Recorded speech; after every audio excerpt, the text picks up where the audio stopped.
Hello, and thank you for tuning into this week's episode of Bite-Sized Cybercrime, the podcast where we discuss cybercrimes and cybersecurity news.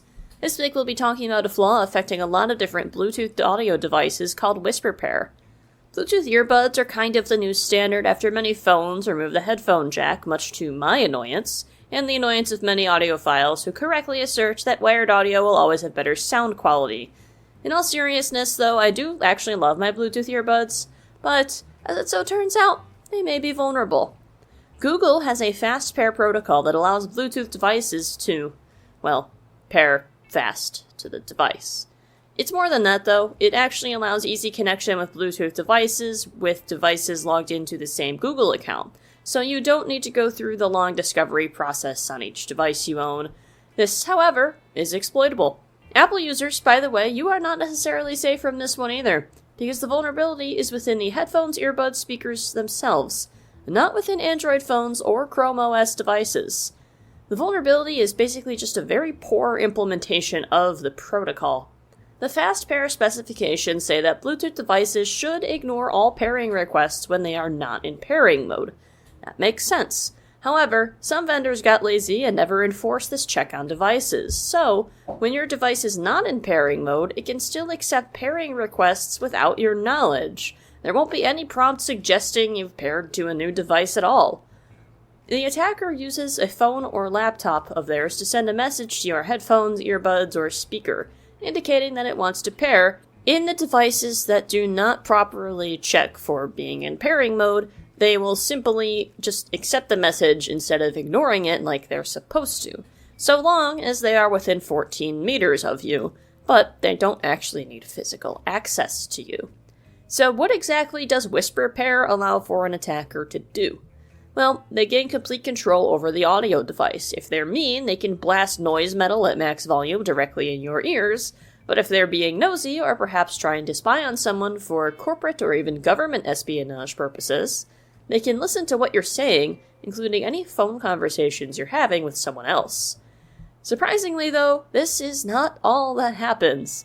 FastPair also has a feature where you can track your devices linked to your Google account via the Google Find Hub.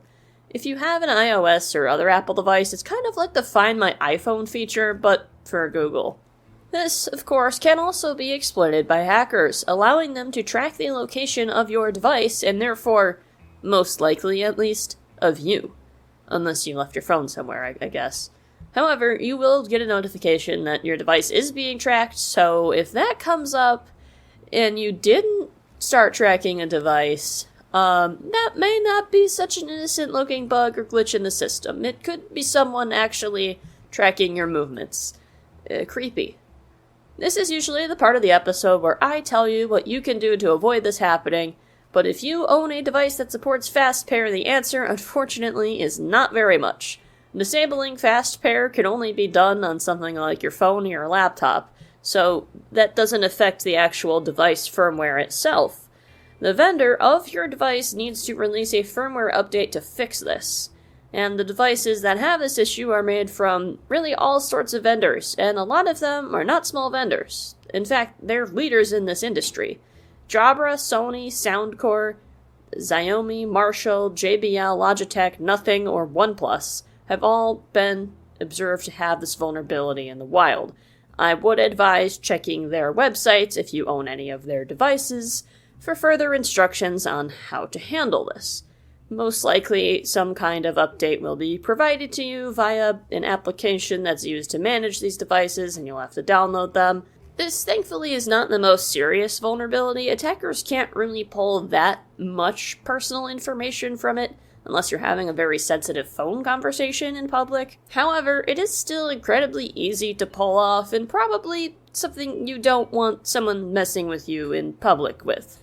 I take public transportation a lot, and it would be incredibly easy for someone to attack my headphones and me have no idea who it is, and have no way of finding out, because, I'm on the train, everyone's using their phone. And when it gets really crowded on the CTA, there are quite a few people within 14 meters of me. Sometimes there are entirely too many people within 1 meter of me. So, I would strongly advise checking the website of any of your audio Bluetooth devices you may have and see if there's any action you need to take. Thank you to Bleeping Computer Security Weekly, SC Media, and Wired for information on this attack. And of course, thank you for tuning into this week's episode of Bite Size Cybercrime, and until next time, stay secure.